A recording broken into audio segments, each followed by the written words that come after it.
ជំរាបសួរអបអរសាទរបងប្អូនចូលរួមជាមួយនឹងម៉ោងរៀនវិទ្យាករណ៍អនុវត្តយើងរៀនអំពីល្បះបញ្ជាតនេះគឺជាម៉ោងរៀនទី2បងប្អូនម៉ោងរៀនទី1យើងស្វែងយល់ហើយនៅនិយមន័យរបស់ល្បះបញ្ជាឥឡូវយើងនឹងស្វែងយល់បន្តទៀតនៅខាងលំហាត់ដែរបងប្អូនចាអញ្ជើញទាំងអស់គ្នាម៉ោងរៀននឹងទី1គឺយើងយល់បានលក្ខណៈរបស់ល្បះបញ្ជាទី2គឺតែងបានល្បះបញ្ជាសំស្របជាមួយនឹងស្ថានភាពឥឡូវបងប្អូនយើងសង្កេតមើលល្បះខាងលើហើយរកពាក្យបង្កប់បញ្ជានៅក្នុងល្បះនឹងរកពាក្យបង្កប់បញ្ជាបងប្អូនណាអញ្ចឹងក្នុងល្បះអញ្ចឹងមានពាក្យគេហៅថាពាក្យនឹងមានន័យបញ្ជាណាបងប្អូនអញ្ចឹងយើងស្វែងរកឲ្យឃើញយើងមានល្បះថាចាំមើលណា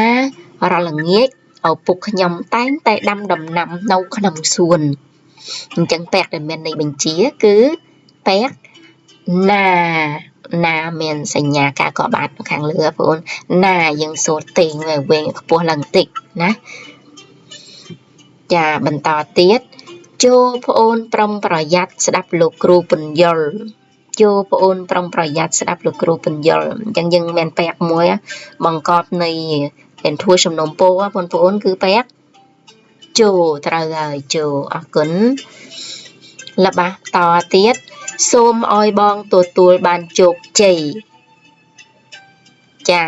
ពាក្យបង្កប់បញ្ជាគឺជាពាក្យសូមត្រូវហើយបងប្អូនសូមណាហើយល្បះទី4នេះក៏ដូចជាល្បះទី3ដែរសូមបងស្រីទៅធ្វើការចុះអញ្ចឹងយើងអាចសម្គាល់បានថាពាក្យដែលមានន័យបញ្ជាគឺពាក្យសូមត្រូវហើយ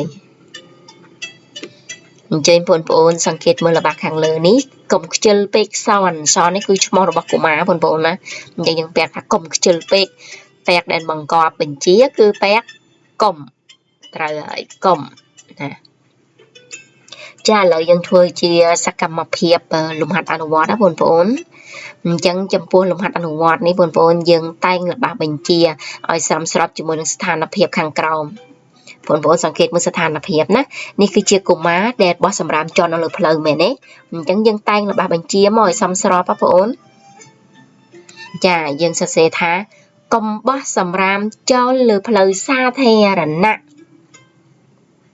យើងដាក់ពាក្យកុំខាងមុខក៏ដើម្បីមានន័យហាមឃាត់ណាបងប្អូនចាអញ្ចឹងលើផ្លូវសាធារណៈយើងមិនចោលសម្រាមបានទេសម្រាមយើងទៅតែចោលនៅត្រង់កន្លែងរបស់វេនៅក្នុងធុង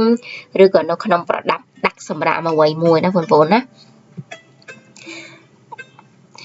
ស្ថានភាពទី2គឺយុវជនជិះកង់នៅក្នុងវត្តចាអញ្ចឹងយើងតែងល្បះបញ្ជាគឺ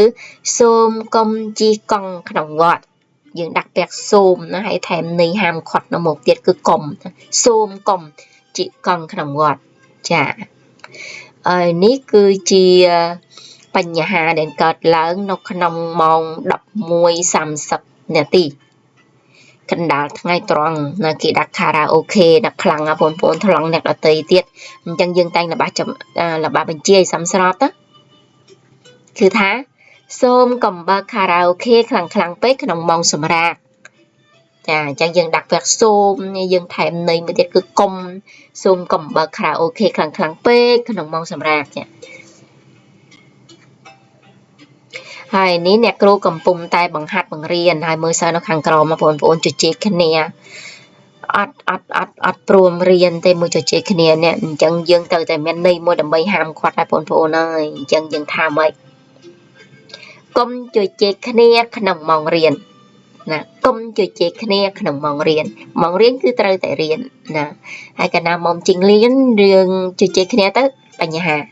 ណាអញ្ចឹងបងប្អូនយើងមើលស្ថានភាពអញ្ចឹងយើងតែងបានល្បះបញ្ជាបងប្អូនណាអញ្ចឹងយើងត្រូវតែសម្គាល់ឲ្យបានថាល្បះបញ្ជាហ្នឹងទី1បញ្ចប់ដោយសញ្ញាឧទានទី2បញ្ចប់ដោយសញ្ញាខណ្ឌហើយត្រូវតែមានន័យ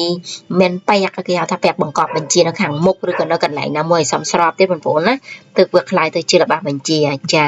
អញ្ចឹងមករៀន